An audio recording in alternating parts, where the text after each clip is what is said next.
ክርስቲያኖ ሮናልዶ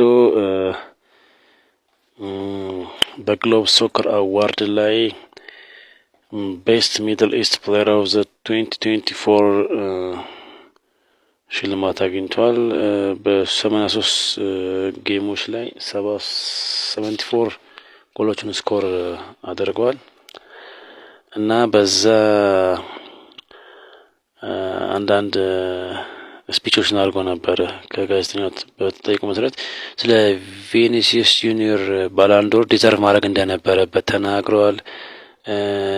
ሪዝኑንም ጠቅሷል። ቻምፒየንስ ሊግስ በልቷልም ስኮርም አድርጓል ፋይናል ላይ ብሏል።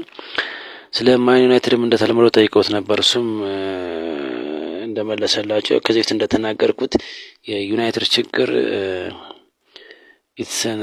የተቋም ፕሮብሌም ነው ብሏል። ለምሳሌ ስለ አንድን ፊሽ ከሚኖርበት አኳሪየም አውጥተህ አክመህ መልሰህ አኳሪየም ውስጥ ብትከተው መልሶ ይታመማል። ምክንያቱም የፊሽ ፕሮብሌም አይደለም ማለት የአኳሪየም መኖሪያው ኬዝ ነው አለ። ስለዚህ አንድን ኤግዛምፕል ተጠቀመው። አሰልጣኝ ቢቀያየር ተጫዋች ብትቀያየር እንደ ተቋም ማንቸስተር በጣም ፌል አድርጓል ለማለት የፈለገ ይመስለኛል። እና እኔ ዩናይትድ ላይ ኮች የመሆን ፍላጎት የለኝም። ግን እኔ ኦነር በሆን ይሄን ያለበትን ፕሮብሌም ዩናይትድ የገባበትን አዘቅት ማውጣት አምቢሽየስ ነኝ፣ ፍላጎቱ አለኝ ብሏል።